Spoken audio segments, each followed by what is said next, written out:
अस्सलाम वालेकुम, this is doctor Sameena Taufeeq from health with doctor Sameena Taufeeq YouTube channel. आज हम आपके उस सवाल का जवाब दे रहे हैं जो मेरे पास कमेंट सेक्शन में भी बहुत ज़्यादा है और ओपीडी में भी खवातीन हमसे ये सवाल करती हैं। वो खवातीन जो हमल के लिए कोशिश कर रही हैं या वो खवातीन जो हमल के लिए कोशिश करते हुए साल 6 महीने 2 साल का पीरियड गुजर चुका है, वो जब हमारे पास आती हैं सबसे पहला सवाल उनका होता है, क्या मैं माँ बन सकती हूँ? अब इस सवाल के जवाब को समझने के लिए आपको कुछ पॉइंट्स को देखना होगा कि हमारा जवाब किस रेलेवेंट में होता है।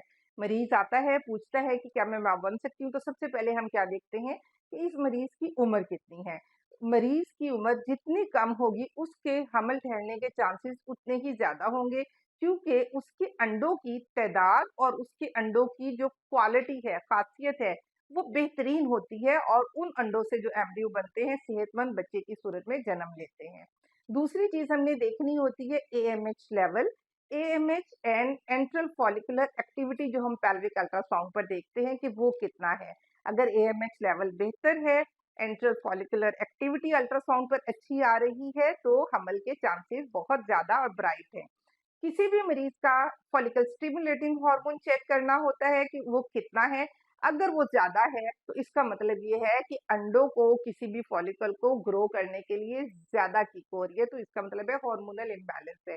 तो जब आप चाहते हैं कि आपको पता चले कि आप माँ बन सकते हैं या नहीं बन सकते, तो आपको कुछ अल्ट्रासाउंड करानी होंगे, कुछ हार्मोनल टेस्ट होंगे।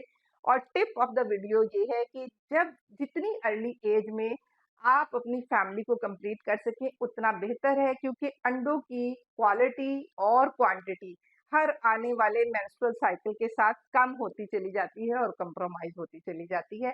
अपना बहुत ख्याल रखिएगा। कोई भी सवाल इस वीडियो में जो आप करना चाहें कमेंट सेक्शन में आप हमसे पूछ सकते हैं।